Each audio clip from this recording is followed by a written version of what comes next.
আসসালামু আলাইকুম। আজকে দেখুন এখানে আমি চাপড়ি বানাচ্ছি, যেটাকে আমরা আঞ্চলিক ভাষায় চাপড়ি বলি, চাপড়া বলি। আবার অনেক দেশে মানে অনেক গ্রাম অঞ্চলে বা শহরে অনেকে ঠিকরি বলে। তো যাই হোক, আবার অনেকে ঝাল পিঠা বলে। তো এখানে দেখুন আমি এইভাবে একটা তৈরি করেছি। আর আমি করেছি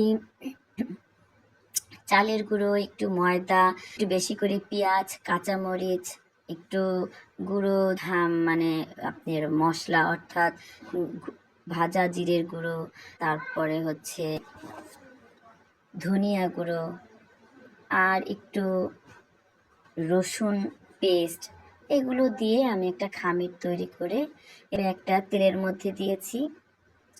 আর একটা আমি করব খোলা কড়াইয়ে, অর্থাৎ সেটা হচ্ছে তেল ছাড়া। তো দেখতে পাচ্ছেন, এটা আসলে আজকে আমার ছুটির দিন। ছুটির দিনে ঘরে থাকলেই শুধু মনে হয় যে একটু এটা সেটা চাবাই, একটু মনে হয় ঝাল ঝাল কিছু খাই। অনেক সময় আমাদের দেখা যায় যে এমনটা হয়, দুপুর টাইমে এমনটা হয়। দুপুর টাইম বলতে 11টা 12টার দিকে এরকম মনে হয় যে কিছু একটা ঝাল কিছু খাই।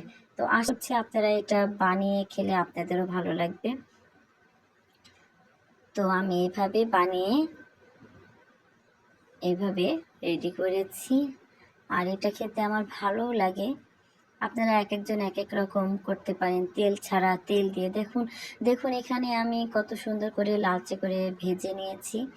এভাবে করে খেলে দেখবেন অনেকটাই ভালো লাগবে। থ্যাংক ইউ সবাইকে।